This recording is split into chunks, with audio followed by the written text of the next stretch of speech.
तो आज एक बहुत इंटरेस्टिंग टॉपिक पे बात करेंगे। यहाँ पर एक पैराग्राफ मैंने लिखा है, एक स्टोरी है, ठीक है, इंग्लिश की स्टोरी है। तो इसके साथ ही साथ हम 2 से 3 चीजें कवर करेंगे। एक तो इसमें जो आए हुए वर्ड्स हैं, वोकैब्स हैं, उनका मीनिंग, और जो इसमें टेंसेस यूज हो रहे हैं वो भी मैं बताऊंगी। तो प्रोनाउंसिएशन भी साथ के साथ ही होगा। तो आइए देख लेते हैं। सबसे पहले रीड करेंगे वन डे। वन का मतलब सबको पता ही है, एक होता है, लेकिन जब ये डे के साथ लग जाता है तो एक दिन हो जाता है।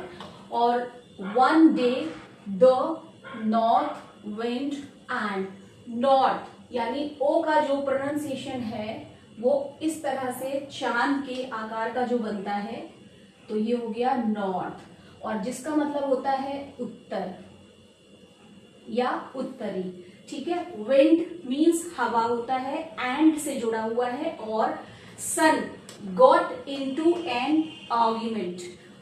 आर्ग्यूमेंट बोलेंगे इसको। आर्ग्यूमेंट का मतलब होता है बहस में पड़ जाना, है ना।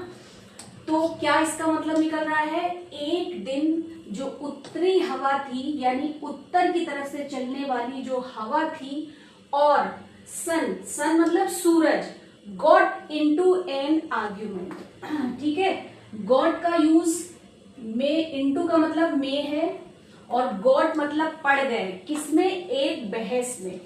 अब यहाँ पर एन लगा हुआ है, तो क्यों लगा हुआ है, क्योंकि आर्ग्यूमेंट जो है वो ए से शुरू हो रहा है। और याद रखें, जब वावल पढ़ते हैं हम, यानी वॉल्स पढ़ते हैं, या हिंदी में जिसको स्वर कहते हैं, तो हमें याद रखना होता है ये 5 लेटर, 26 लेटर में से keep out 5 letter, A E I O you.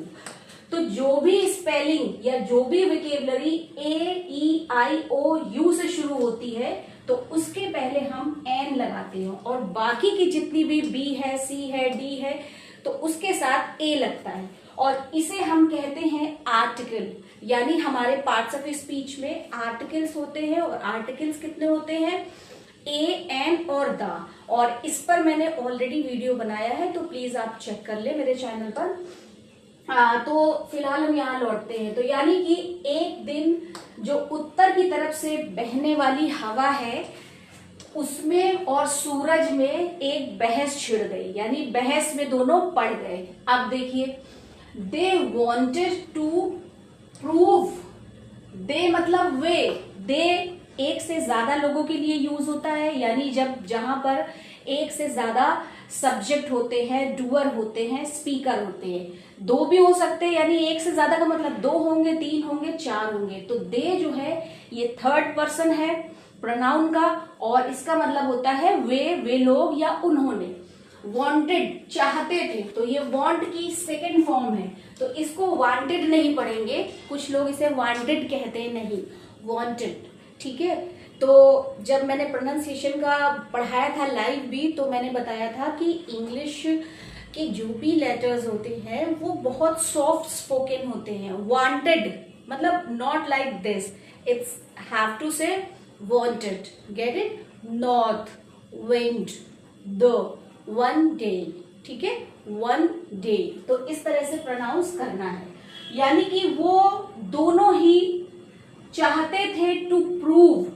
Prove का मतलब होता है कि अपने आप को साबित करना चाहते थे। क्या साबित करना चाहते थे, हु इज स्ट्रोंगर, हु मतलब कौन, इज मतलब है, स्ट्रोंगर मतलब स्ट्रॉन्ग की कॉम्परेटिव डिग्री यूज हुई है। एडजेक्टिव की डिग्रीज पे भी मैंने वीडियो बनाए हैं, तो आप चेक कर ले। फिलहाल मैं बता देती हूँ, पॉजिटिव डिग्री होती है, कॉम्परेटिव होती है, और सुपरलेटिव होती है।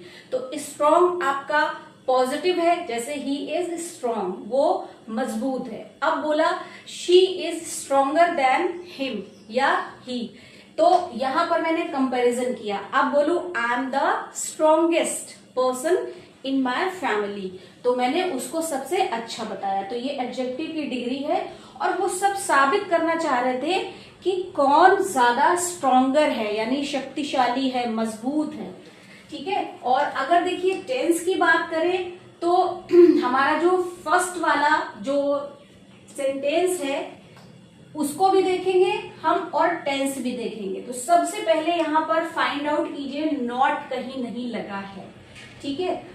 तो यानी कि सिंपल सेंटेंस है, ये बात निकल के आई, ये सेंटेंस हो गया। अब यहां पर second form of get, get की सेकेंड फॉर्म लगी है, तो क्या समझ में आया कि टेंस हमारा पास्ट का इंडेफिनिट है। और एक चीज मैं आपको बता दूं कि जो भी स्टोरीज होती हैं वो मोस्ट ऑफ पास्ट टेंस में ही होती है। स्टोरी का तो मतलब ही यही है कि जो चीज हो चुकी है, ठीक है। तो यहां पर ये है।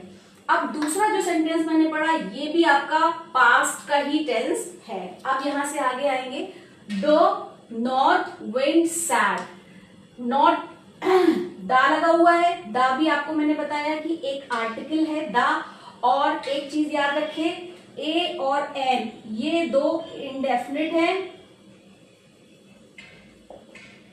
इंडेफिनिट आर्टिकल, और द डेफिनिट आर्टिकल है, यानी कोई जो डेफिनिट चीजें हैं तो उनके साथ लगता है। इसलिए नॉर्थ विंड जो उत्तर की तरफ से चलने वाली उत्तरी हवा है, ये कोई स्पेसिफिक है, कोई स्पेशल है, कोई खास है, इसलिए हमने दा लगाया है। सैड, सैड मतलब से की सेकेंड फॉर्म, यानी फिर से पास्ट टेंस। सैड मतलब बोली या उसने कहा। दैट, दैट कंजंक्शन है यहाँ पर, that, this, that, these, those, इस पर भी मेरा वीडियो है, आप चेक कर सकते हैं। और दैट, दैट यहाँ पर वह की मीनिंग नहीं दे रहा है। दैट जो है कंजंक्शन भी होता है जिसका मतलब होता है की, ठीक है। दैट का मतलब वह भी होता है लेकिन की भी होता है। ही वॉज वेरी स्ट्रॉन्ग, अब विंड क्या कह रही है कि ही वॉज वेरी स्ट्रॉन्ग, मतलब वो बहुत ज्यादा क्या है, शक्तिशाली है।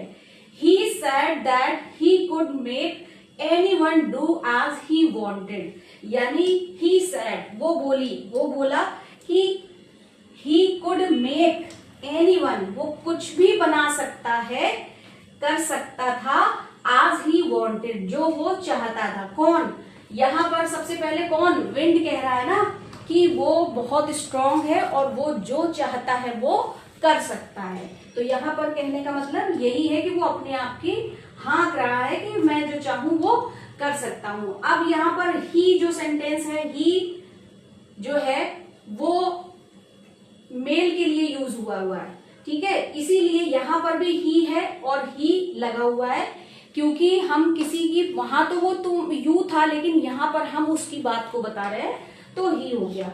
ही लुक्ड, उसने देखा, वेरी प्राउड, यानी उसने इतनी बात बोल दी कि मैं बहुत शक्तिशाली हूं और मैं जो चाहूं वो मैं कर सकता हूं। उसके बाद उसने ही लुक्ड वेरी प्राउड, मतलब वो ऐसा मालूम पड़ा। देखिए लुक्ड जो है लुक की सेकेंड फॉर्म है, और लुक का मतलब देखना भी होता है और दिखना भी होता है, ठीक है। जैसे I am looking for a job, या I am looking at you, या फिर कहते हैं यू लुक हैंडसम, तो दिखना और दिखाना दोनों होता है। तो ही लुक्ड वेरी प्राउड, वो कैसा दिखाई दिया, बड़ा घमंड में दिखा, वो बहुत प्राउड अपने आप को उसको महसूस हुआ। द सन, अब सन की बारी है।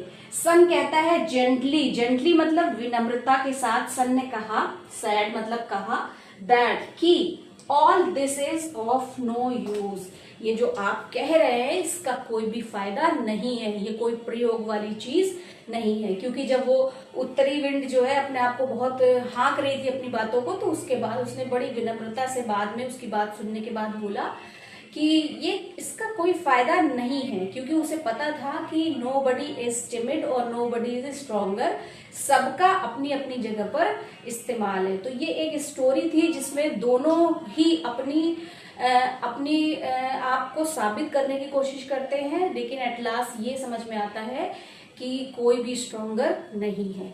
तो यहाँ पर देखिए मैंने आपके कवर किए सेंटेंस कौन सा है, टेंस कौन सा है, प्रोनाउंसिएशन कौन सा है, और इसका हिंदी मीनिंग और इंग्लिश भी। एक बारी मैं और रीड कर देती हूँ। One day the north wind and sun got into an argument, they wanted to prove who is stronger. The north wind said that he was very strong.